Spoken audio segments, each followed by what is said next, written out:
Shalom Bapak Ibu Saudara-saudara sekalian, sebelum kita memulai ibadah kita hari ini, ada beberapa hal yang ingin saya sampaikan untuk Bapak Ibu Saudara-saudara ketahui, khususnya Jemaat Gereja Isa Al-Masih Loka Indah. Yang pertama kami ingin dengan sukacita mengumumkan bahwa ibadah offline di gereja akan kita mulai pada tanggal 12 Juli 2020. 12 Juli 2020 di minggu yang kedua. Ibadah akan disertai dengan perjamuan kudus. Doakan agar semua persiapan berjalan dengan baik. Ibadah akan dilakukan 2 kali, yaitu pukul 8 pagi dan pukul 10.30. Pukul 8 pagi dan 10.30. Ibadah harus mengikuti protokoler yang ada. Saudara harus dicek suhu tubuh, mencuci tangan, memakai masker, menjaga jarak, dan lain-lain sebagainya. Ibadah hanya bisa diikuti oleh mereka yang berusia 12 sampai dengan 59 tahun. 12 sampai 59 tahun. Apabila Bapak Ibu Saudara termasuk kategori umur tersebut, namun sedang kurang sehat, mohon maaf Bapak Ibu Saudara tidak bisa untuk mengikuti ibadah di rumah Tuhan, di tempat ibadah ini. Jemaat yang ingin mengikuti ibadah harap mendaftar melalui grup WhatsApp yang ada, yang tersedia, atau menghubungi sekretariat gereja pada setiap jam kerja, yaitu hari Selasa sampai dengan hari Sabtu pukul 9 pagi sampai 2 siang. Pukul 9 pagi sampai 2 siang setiap hari Selasa sampai dengan hari Sabtu. Jika kuota sudah terpenuhi, maka pendaftaran akan ditutup sebab kami hanya bisa menerima maksimal 50% dari kapasitas ruangan yang ada. Jadi segeralah mendaftar untuk kita bersama-sama beribadah di tanggal 12 Juli yang akan datang. Sekali lagi saya mengingatkan untuk kita membawa masker. Ibadah juga akan tetap diadakan secara live streaming bagi jemaat yang tidak bisa hadir agar Bapak Ibu Saudara bisa tetap mengikuti ibadah yang sedang berlangsung. Untuk ibadah anak-anak atau Joy Kids tetap diadakan secara online sampai pengumuman yang berikutnya. Doakan agar situasi segera beralih dari new normal kepada situasi normal. Tetap semangat, tetap terhubung satu dengan yang lain. Tuhan Yesus memberkati kita sekalian.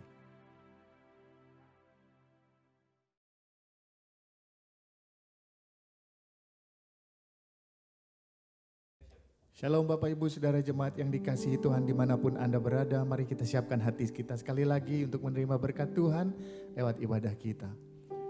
Pertolongan kita di dalam ibadah hari ini datang dari Tuhan Allah pencipta langit dan bumi. Tuhan yang setia dan tidak pernah meninggalkan perbuatan tangannya. Turunlah atas saudara sekalian anugerah dan sejahtera dari Tuhan kita Yesus Kristus sementara kita beribadah kepadanya. Amin.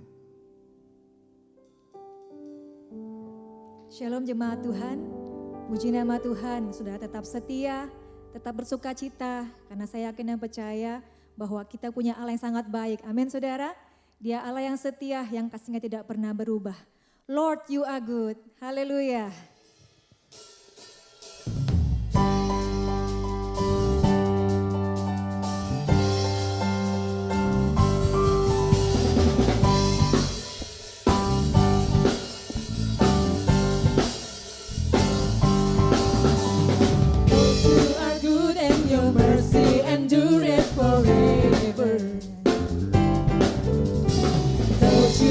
Good and your mercy endureth forever.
kasih Bapa, kalau kami masih boleh memuji-Mu Tuhan. Kami tetap boleh menyembah-Mu Tuhan. Terima kasih Bapa untuk semua yang Kau beri. Haleluya Yesus Tuhan. Terima kasih Tuhan Yesus. Terima kasih Bapa. Tuhan, Kau yang berperang bagiku. Tuhan, Kau yang berperang bagiku. Bukan dengan kuatku, namun karena kasih-Mu.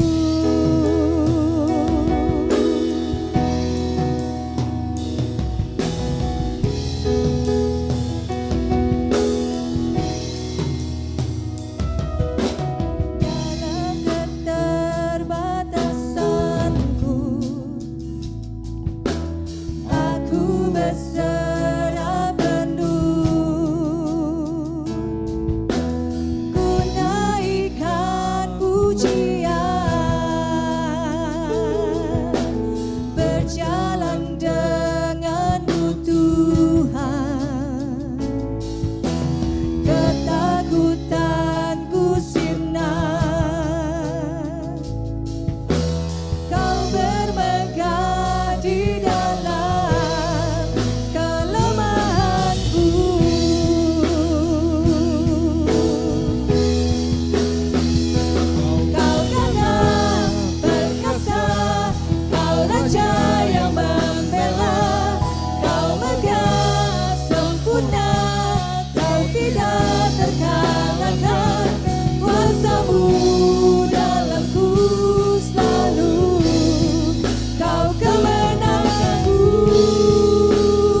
Kau gagah perkasa, Kau Raja yang membela, Kau megah sempurna, Kau tidak terkalahkan, kuasa-Mu dalamku selalu, Kau kemenanganku.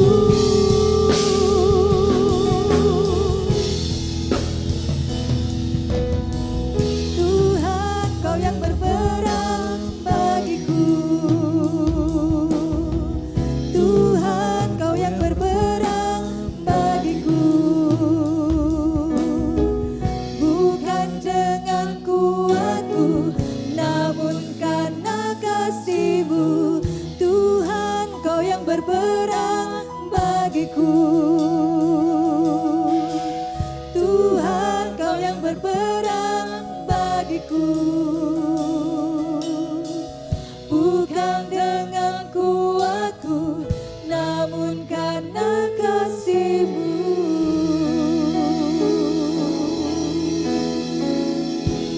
Haleluya. Terpujilah Engkau ya Tuhan. Terima kasih Bapa, Engkau yang berperang Tuhan bagi setiap kami Tuhan. Terima kasih Bapa untuk setiap kemenangan yang Tuhan beri untuk kami boleh menghadapi apapun dalam hidup kami Bapa. Berfirmanlah ya Tuhan, kami siap. Terima kasih Roh Kudus, urapi hamba-Mu Tuhan. Biar apa yang disampaikan boleh menegur setiap kami, menguatkan setiap kami, menghibur hati kami Tuhan. Terima kasih Bapa, dalam nama Tuhan Yesus kami berdoa. Amin. Shalom Bapak Ibu dan Saudara yang dikasihi dalam nama Tuhan Yesus. Kita bersyukur hari ini kita masih bisa beribadah bersama-sama. Walaupun Bapak Ibu masih beribadah di rumah masing-masing, tapi saya percaya kita masih tetap semangat untuk mengikuti ibadah. Khususnya untuk mengikuti renungan firman Tuhan pada saat ini. Nah, Bapak Ibu dan Saudara yang dikasihi dalam nama Tuhan, hari ini saya akan memberikan judul firman Tuhan bagi kita semua, yaitu mengubah ketakutan menjadi kekuatan. Mengubah ketakutan menjadi kekuatan. Nah, Bapak Ibu Saudara yang dikasihi Tuhan, setiap orang pasti memiliki namanya ketakutan. Ketakutan yang berbeda. Ada begitu banyak contoh yang membuktikan bahwa setiap orang memiliki ketakutan yang berbeda-beda. Misalnya, takut kehilangan harta, takut kehilangan jabatan, takut tidak lulus ujian, takut tidak sembuh-sembuh dari sakit yang sedang dialami, takut mati, takut terhadap masa depan anak-anak, bahkan takut kehilangan popularitas, bahkan takut kehilangan orang-orang yang disayangi. Nah, Bapak, Ibu, dan Saudara yang dikasihi Tuhan, mungkin dari setiap apa yang saya sudah katakan, dari setiap ketakutan yang saya sudah sebutkan tadi, mungkin banyak lagi ketakutan yang sedang kita hadapi saat-saat ini. Tapi mari saat ini mari kita masih fokus untuk mendengarkan kebenaran firman Tuhan dari judul yang saya berikan tadi, bahwa ketakutan kita bisa mengubah itu menjadi kekuatan kita. Saya akan berikan satu contoh buat kita semua. Ketika badai melanda suatu kota, seperti angin putih beliung, tanah longsor, banjir, dan bencana alam yang lainnya, itu akan membuat orang-orang sangat ketakutan. Ketika badai tersebut sudah berakhir, kita bisa melihat, khususnya di daerah yang sudah dilanda oleh badai, biasanya banyak mengalami kehancuran. Banyak rumah yang hancur, bahkan sebagainya. Banyak juga yang gedung-gedung yang hancur dan berantakan semuanya. Namun, pernahkah kita bertanya dan memperhatikan di antara setiap bangunan-bangunan yang hancur itu, ada beberapa bangunan yang masih bertahan, yang masih berdiri kokoh teguh. Nah, di tengah-tengah kedahsyatan badai yang melanda, banyak rumah, gedung, dan bangunan yang hancur diterjal oleh badai. Namun, ada juga bangunan yang bertahan, bahkan mampu menjadi tempat berlindung bagi orang-orang yang diterjal oleh badai, sehingga mereka bisa selamat dari terjal badai tersebut. Nah, yang menjadi pertanyaannya Bapak Ibu, bagaimana bisa bangunan tersebut mampu bertahan diterjal badai yang dahsyat? Nah, jawabannya adalah karena bangunan tersebut memiliki fondasi yang kokoh, memiliki fondasi yang kuat. Sedangkan bangunan yang hancur itu hanya memiliki fondasi yang lemah, tidak memiliki fondasi yang kuat. Nah, demikian juga hal yang sama bisa terjadi dalam kerohanian kita. Bisa mengalami hal-hal seperti badai, bisa menghancurkan kehidupan kita. Ketika fondasi kita juga tidak kuat berdiri di dalam Tuhan. Nah, badai kehidupan kita bisa berupa banyak hal. Seperti musibah, bencana alam, kedukaan, kebangkrutan, masalah keluarga, masalah keuangan, masalah pekerjaan, dan lain sebagainya. Masih banyak hal yang membuat kita takut. Nah, orang Kristen yang dibangun di atas fondasi yang kuat, ketika ada badai, dia akan tetap kokoh. Dia tetap akan berdiri teguh, tidak akan hancur di saat menghadapi badai. Bahkan bisa melindungi sesamanya. Tetapi sebaliknya, orang Kristen yang kehidupan kerohaniannya dibangun tanpa fondasi yang kuat, ketika mengalami badai, akan mengalami kehancuran dan berantakan. Nah, Bapak Ibu Saudara, mari kita perhatikan dari kitab Matius pasal 7 ayatnya yang ke-24 sampai ayatnya ke-27. Mungkin ayat ini sudah sering kita dengar, sudah sering kita membacanya. Tapi mari saat ini kita akan membacanya secara bersama-sama. Bapak Ibu yang ada di rumah bisa memperhatikannya di dalam Alkitabnya masing-masing. Matius pasal 7 ayat 24 sampai ayatnya ke-27. Demikian firman Tuhan. Setiap orang yang mendengar perkataanku ini dan melakukannya, ia sama dengan orang yang bijaksana, yang mendirikan rumahnya di atas batu. Kemudian turunlah hujan dan datanglah banjir, lalu angin melanda rumah itu. Tetapi rumah itu tidak rubuh sebab didirikan di atas batu. Tetapi setiap orang yang mendengar perkataanku ini dan tidak melakukannya, ia sama dengan orang yang bodoh yang mendirikan rumahnya di atas pasir.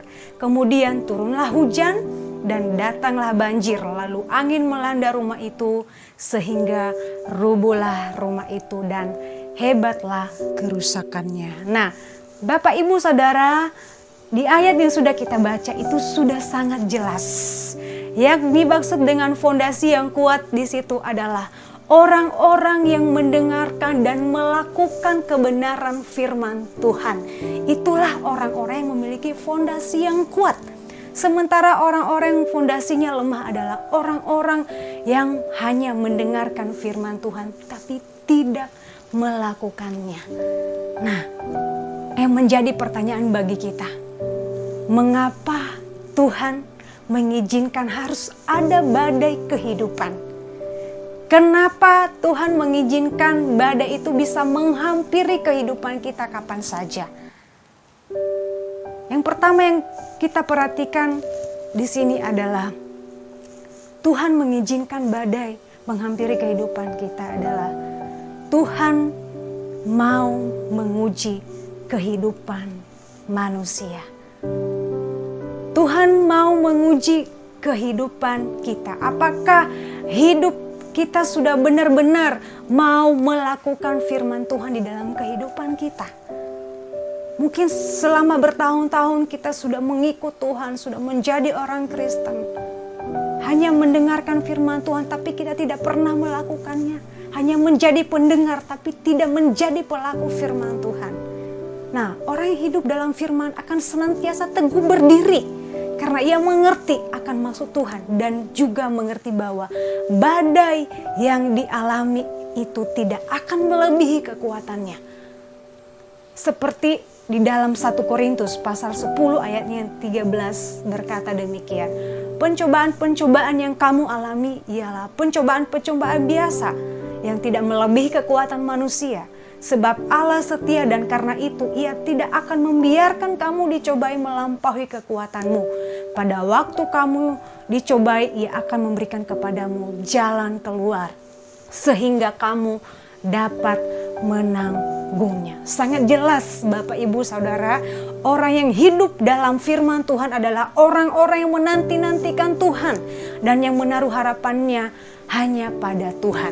Orang-orang seperti ini adalah tidak akan pernah lelah untuk mengikut Tuhan. Walaupun banyak tantangan, walaupun ada badai yang sering bahkan menghampiri kehidupannya, dia tidak akan pernah goyah. Dia tidak akan pernah lelah untuk mengikut Tuhan. Yang kedua, kita perhatikan adalah kenapa kadang Tuhan tuh mengizinkan ada badai dalam kehidupan kita untuk menjadikan kita semakin kuat. Alkitab mencatat orang seperti ini diumpamakan dengan burung Raja Wali. Nah, mungkin Bapak Ibu udah tahu ya, burung Raja Wali sering juga diberikan ilustrasi. Burung Raja Wali adalah sejenis burung yang unik karena burung ini tidak pernah takut akan badai. Nah, sedangkan burung jenis lainnya akan sembunyi dan akan senantiasa menghindarkan diri dari badai. Sementara burung Raja Wali justru sebaliknya. Burung Raja Wali menyadari justru dengan adanya badai ia akan dapat terbang tinggi dan semakin tinggi. Badai tidak akan membuatnya hancur dan hilang. Justru badai membuatnya semakin tinggi dan semakin terbang lebih tinggi lagi. Itu kita bisa lihat di dalam kitab Yesaya pasal 40 ayatnya yang ke-31 di situ dikatakan, tetapi orang-orang yang menantikan Tuhan mendapatkan kekuatan baru. Mereka seumpama Raja Wali yang naik terbang dengan kekuatan sayapnya. Mereka berlari dan tidak menjadi lesu. Mereka berjalan dan tidak menjadi lelah. Nah, sangat jelas Bapak Ibu dan Saudara yang dikasihi Tuhan, bahwa dalam setiap kehidupan manusia kita pernah mengalami yang namanya saat-saat yang sangat sulit. Kemudian mungkin kadang kita berusaha keras mengatasi serta tidak pernah berhenti untuk berdoa kepada Tuhan, untuk meminta pertolongan, untuk meminta jalan keluar supaya saat itu juga kita bisa keluar dari setiap masalah, bahkan dari badai yang sedang menghampiri kehidupan kita. Tapi Tuhan sepertinya kadang-kadang diam. Kita sering ditinggal sepertinya sendirian, sepertinya Tuhan tidak peduli di dalam setiap doa-doa kita kepada Tuhan. Lalu muncul pertanyaan dalam hati kita. Kita menjadi ragu. Benarkah Tuhan ada? Kalau ada, kenapa Tuhan diam? Ketika saya mengalami badai pergumulan kehidupan, saya berdoa sama Tuhan. Tapi sepertinya kok Tuhan diam, tidak mendengarkan doa. Seakan-akan Tuhan tidak peduli. Tetapi kita harus tahu bahwa Tuhan sebenarnya menghendaki kita jangan memiliki kepercayaan setengah-setengah sama Tuhan. Tuhan mau dari kita ada totalitas dari kepercayaan kita. Usaha-usaha setiap yang kita lakukan pun kita lakukan di dalam namanya. Jangan pernah surut iman kita di dalam kehidupan kita ketika kita menghadapi badai. Mari kita totalitas kepercayaan kita kepada Tuhan. Mari kita berikan kepercayaan yang sepenuhnya kepada Tuhan. Bahwa dalam setiap badai kehidupan kita, Tuhan ada bersama dengan kita. Tuhan peduli, Tuhan tidak pernah meninggalkan kita untuk menjalani badai yang menghampiri kehidupan kita. Nah, ada dua hal yang saya sudah berikan bagi kita. Kenapa Tuhan harus mengizinkan badai dalam kehidupan kita? Yang pertama tadi adalah supaya kita menjadi orang-orang yang senantiasa melihat bahwa Tuhan itu tidak pernah memberikan pencobaan yang melebihi kekuatan kita. Dan yang kedua adalah kadang-kadang Tuhan mengizinkan badai itu untuk menjadi kita semakin lebih kuat lagi. Menjadi orang-orang yang semakin kuat di dalam Tuhan, dalam kehidupan kita. Nah, Bapak, Ibu, dan Saudara yang dikasihi dalam nama Tuhan Yesus, seperti judul firman Tuhan yang saya berikan hari ini, mengubah ketakutan menjadi kekuatan. Mari kita belajar bersama-sama Ada 4 cara untuk mengubah ketakutan kita menjadi kekuatan kita. Ya, mungkin banyak cara lain yang mungkin kita bisa lakukan. Tapi saat ini dalam renungan firman Tuhan hari ini saya akan memberikan 4 cara bagi kita. Semoga Bapak Ibu bisa masih fokus untuk mendengarkan firman Tuhan ini. Kita langsung saja. Hal yang pertama adalah bagaimana ketakutan supaya menjadi kekuatan kita adalah mari memiliki pengetahuan yang benar. Jangan biarkan diri kita seadanya tanpa pengetahuan. Karena di dalam pengetahuan itu mungkin terjadi atau terkandung banyak cara, ide atau kreativitas kita di dalam mendobrak atau tetap bertahan di dalam setiap badai yang sedang terjadi dalam kehidupan kita. Dan kita juga harus tahu bahwa salah satu tujuan Tuhan selalu menguji kita adalah agar kita semakin menjadi pintar, bukan untuk mencelakakan kita. Tuhan itu tidak pernah merencanakan hal-hal yang buruk dalam kehidupan kita. Tapi Tuhan merencanakan sesuatu yang lebih baik dalam kehidupan kita. Mari perbanyak pengetahuan kita. Mari menjadi orang-orang yang memiliki pengetahuan yang benar. Sehingga ketika kita menghadapi badai, kita banyak cara, ada banyak ide. Keluar kreativitas kita, bagaimana caranya supaya kita tetap bertahan. Dan menjadi orang-orang yang lebih kuat lagi di dalam menghadapi badai. Sepertinya guru di sekolah. Dia memberikan ujian kepada muridnya. Agar ia benar-benar belajar dan melihat hasil belajarnya sendiri. Jadi semakin kita pintar, semakin kita memiliki pengetahuan yang banyak dan yang benar, maka juga kita memiliki banyak cara untuk meraih kemajuan dan terhindar dari ketakutan. Hal yang kedua adalah cara yang kita lakukan, bagaimana ketakutan itu bisa menjadi kekuatan kita. Mari miliki kerendahan hati. Nah, kerendahan hati diibaratkan seperti tanah liat yang siap dibanting, dipukul, dijemur, bahkan dibakar sampai akhirnya menjadi sebuah keramik yang sangat indah. Nah, kerendahan hati juga membuat kita tidak sombong ketika kita diangkat oleh Allah, karena semuanya itu adalah kasih karunia Tuhan, bukan karena kekuatan kita. Kadang-kadang Tuhan mengizinkan badai dalam kehidupan kita supaya kita dibuat menjadi orang-orang yang rendah hati, supaya kita jangan menjadi sombong. Jadi orang-orang yang rendah hati adalah orang-orang yang senantiasa mengandalkan Tuhan. Orang yang rendah hati adalah orang yang mengerti bahwa kemampuannya sangat terbatas. Sehingga dia perlu Tuhan. Dia harus bergantung sama Tuhan. Orang yang mengandalkan Tuhan bukanlah orang lemah, melainkan orang-orang yang terkuat di bumi. Sebab Tuhan Allah yang Maha Kuasa selalu beserta dengan mereka. Selalu memberikan kekuatan bagi mereka. Itu yang kedua, mari miliki kerendahan hati. Kita menyadari bahwa kekuatan kita sebagai manusia ini adalah sangat terbatas. Tapi kekuatan Tuhan tidak terbatas. Ketika kita bergantung sepenuhnya sama Tuhan, maka Tuhan itu akan berikan kekuatan bagi kita dalam menghadapi badai. Hal yang ketiga, mari menjadi orang-orang yang selalu optimis dalam menghadapi badai. Nah, meski menghadapi kesukaran dan tekanan hidup, cobalah untuk berpikir secara optimis. Jadi mari berpikir positif dalam segala hal, serta mengharapkan hasil yang baik.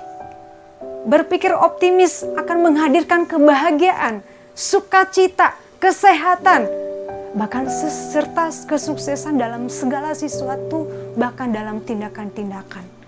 Nah, seseorang yang berpikir positif dan optimis tidak menganggap kegagalan itu bersifat permanen. Sebaliknya, ia menerima dan memeriksa masalahnya, lalu bertindak untuk memperbaiki situasi menjadi lebih baik. Nah, Bapak Ibu, Saudara, setiap badai, setiap pergumulan, bahkan setiap ketakutan yang Tuhan izinkan dalam kehidupan kita, mari berpikir positif. Mari menjadi orang-orang yang optimis. Bahwa setiap badai, setiap masalah itu tidak akan pernah permanen. Pasti ada jalan keluarnya. Tapi ketika kita sudah pesimis dalam menghadapi setiap badai, mungkin kita tidak akan pernah menemukan jalan keluarnya. Tapi orang-orang yang senantiasa berpikir positif dan optimis, dia akan melihat bahwa masalah, kegagalan, badai, pergumulan yang sedang dihadapi adalah pasti ada jalan keluarnya. Itulah yang membuat orang-orang menjadi kuat di dalam menghadapi badai kehidupan. Nah, cara yang keempat yang kita lakukan untuk mengubah ketakutan kita menjadi kekuatan adalah mari menjadi orang-orang yang memiliki semangat. Tidak sedikit orang yang mengalami kegagalan dalam kehidupannya. Jika mereka memiliki semangat dalam kehidupan untuk menjalani hidup, saya percaya bahwa orang-orang yang memiliki semangat adalah bisa menjalani hari-harinya. Meskipun ada badai, masalah, pergumulan, tapi mereka bisa bertahan. Mereka bisa menanggung setiap penderitaan yang sedang dialami. Nah, Bapak, Ibu, dan Saudara, kalau kita perhatikan saat-saat ini, tidak sedikit saja orang-orang yang mengalami masalah atau kesulitan dalam kehidupan mereka. Dan mereka sedikit-sedikit mengeluh, mengasihani diri sendiri, dan kehilangan semangat. Nah, satu ayat yang sangat memberikan kekuatan bagi kita adalah di dalam Amsal, pasal 18 ayatnya ke-14 berkata demikian. Orang yang bersemangat dapat menanggung penderitaannya, tetapi siapa akan memulihkan semangat yang patah? Di ayat ini sangat jelas, Bapak, Ibu, Saudara, bahwa kan orang-orang yang bersemangat dapat menanggung penderitaan mereka. Tapi siapakah yang memulihkan semangat yang patah? Jadi ketika kita memiliki semangat untuk menjalani hari-hari kita, walaupun ada badai, walaupun ada persoalan, pergumulan, tapi percayalah, semangat itu juga bisa membuat kita semakin kuat untuk menjalani hari-hari kita seperti firman Tuhan yang sudah kita baca. Kita bisa menanggung setiap persoalan, setiap permasalahan yang terjadi dalam kehidupan kita. Nah, Bapak, Ibu, Saudara, seberapapun tantangan yang sedang kita hadapi saat-saat ini, mari jangan kehilangan semangat. Mengapa? Karena kita punya Tuhan yang tidak pernah meninggalkan kita. Yang begitu peduli terhadap keadaan kita. Apapun keadaan kita saat ini, percayalah bahwa Tuhan tetap peduli dalam setiap keadaan kita. Seperti di dalam Yesaya pasal 40 ayatnya ke-29 di situ dikatakan, Dia memberi kekuatan kepada yang lelah dan menambah semangat kepada yang tiada berdaya. Di situ sangat jelas bahwa Tuhan memberi kekuatan kepada kita dan Dia akan menambah semangat bagi orang-orang yang tidak berdaya. Di ayat ini sangat jelas, Bapak, Ibu. Nah, saat-saat ini saya tidak tahu masalah apa, pergumulan apa, badai kehidupan apa yang sedang Bapak, Ibu, dan Saudara alami saat-saat ini. Mungkin saat-saat ini Bapak, Ibu sedang bergumul, sedang putus asa, kehilangan semangat karena berbagai masalah, bahkan situasi yang saat-saat ini sedang kita hadapi. Mari menjadi orang-orang yang selalu mengandalkan Tuhan dalam kehidupan kita. Percayalah bahwa Tuhan peduli dalam setiap keadaan yang kita alami, seperti ayat yang sudah kita baca di dalam Yesaya tadi. Dan kita juga harus percaya bahwa di dalam 2 Timotius pasal 1 ayat yang ke-7 di situ berkata bahwa sebab Allah memberikan kepada kita bukan roh ketakutan, melainkan roh yang membangkitkan kekuatan kita. Nah, di situ sangat jelas, Bapak, Ibu, apa yang harus kita takuti lagi dalam kehidupan ini. Meskipun banyak masalah, badai yang saat ini kita hadapi, tapi marilah menjadi orang-orang yang tetap berdiri, tetap teguh di dalam Tuhan. Karena Tuhan memberikan kekuatan bagi kita, memberikan roh yang membangkitkan semangat kita. Nah, saya percaya Bapak, Ibu, apapun keadaan kita saat-saat ini, badai apapun yang sedang menghampiri kehidupan kita, mari kita menjadi orang-orang yang memiliki pengetahuan yang benar di hadapan Tuhan. Mari menjadi orang-orang yang memiliki kerendahan hati di hadapan Tuhan. Bahwa kekuatan kita ini adalah sangat terbatas, tapi kekuatan Tuhanlah yang mampu memberikan kekuatan bagi kita. Mari tetap menjadi orang-orang yang optimis dalam Tuhan. Ketika ada badai, mari tetap berpikir yang optimis bahwa suatu saat badai itu akan berlalu, bahwa masalah itu suatu saat akan selesai, akan ada jalan keluarnya. Dan mari juga menjadi orang-orang yang tetap bersemangat dalam menjalani hari-hari ini. Apapun keadaan Bapak Ibu saat ini, saya percaya bahwa biarlah kebenaran firman Tuhan ini bisa membangkitkan semangat kita lagi, bisa membuat kita menjadi orang-orang yang tetap semangat di dalam menjalani hari-hari kita saat ini. Biarlah kebenaran firman Tuhan ini memberikan semangat baru bagi kita, bisa memberkati Bapak Ibu semuanya. Bahkan kita bukan hanya menjadi pendengar firman Tuhan, tapi marilah kita menjadi orang-orang, menjadi pelaku firman Tuhan di dalam kehidupan kita. Tuhan Yesus memberkati. Mari kita berdoa bersama-sama. Tuhan, kami bersyukur pada pagi hari ini Tuhan sudah mengingatkan kami bahwa kami ini adalah manusia yang sangat terbatas Tuhan. Tapi kami percaya Tuhan tidak pernah terbatas dalam kehidupan kami. Apapun badai yang sedang Tuhan izinkan menghampiri kehidupan kami saat ini, kami percaya Tuhan bahwa Tuhan tidak pernah meninggalkan kami. Tuhan memberikan kami kekuatan untuk menanggung setiap penderitaan yang sedang kami alami. Jadikan kami orang-orang yang senantiasa memiliki pengetahuan yang benar di hadapan Tuhan. Jadikan kami menjadi orang-orang yang memiliki kerendahan hati di hadapan Tuhan. Menjadikan kami juga menjadi orang-orang yang selalu optimis di dalam Engkau ya Tuhan. Bahkan menjadi orang-orang yang tetap semangat untuk menjalani kehidupan kami.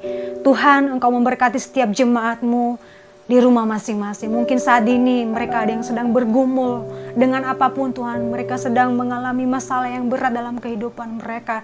Mari bangkitkan semangat mereka Tuhan. Bahwa kami percaya bahwa setiap apapun yang Tuhan izinkan dalam kehidupan kami, badai apapun yang Tuhan izinkan dalam kehidupan kami, itu bisa membuat kami menjadi orang-orang yang semakin kuat di dalam Engkau ya Tuhan. Terima kasih Tuhan, terima kasih untuk kebenaran firman Tuhan yang sungguh menguatkan kami pada pagi hari ini. Mampukan kami untuk kami melakukannya di dalam kehidupan kami. Di dalam nama Tuhan Yesus kami berdoa dan mengucap syukur. Haleluya, amin. Saudara-saudara, saya percaya saudara-saudara berkati lewat firman Tuhan hari ini. Mari berdoalah agar setiap kita mampu melakukan firman Tuhan sesulit apapun keadaanmu hari-hari ini. Sekarang kita akan akhiri ibadah kita. Mari siapkan hatimu untuk menerima berkat Tuhan. Tuhan memberkati dan melindungi engkau. Tuhan menyinari engkau dengan wajahnya dan memberikan engkau kasih karunia. Tuhan menghadapkan wajahnya kepadamu dan memberikan engkau damai sejahtera. Di dalam nama Tuhan Yesus, nama di atas segala nama, kami sudah berdoa dan mengucap syukur. Mari saudara yang percaya dan sudah diberkati Tuhan, katakan bersama, amin.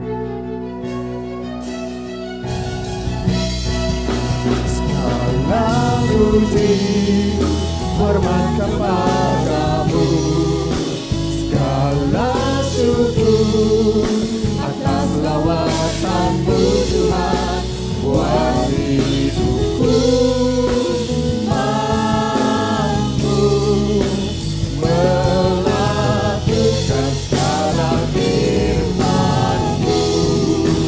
Segala puji, hormat kepadamu, segala syukur atas lawatanmu Tuhan, buat hidupku mampu melakukan segala firman-Mu, melakukan segala firman-Mu, melakukan segala firman-Mu. Puji Tuhan, Tuhan Yesus memberkati. Selamat hari Minggu.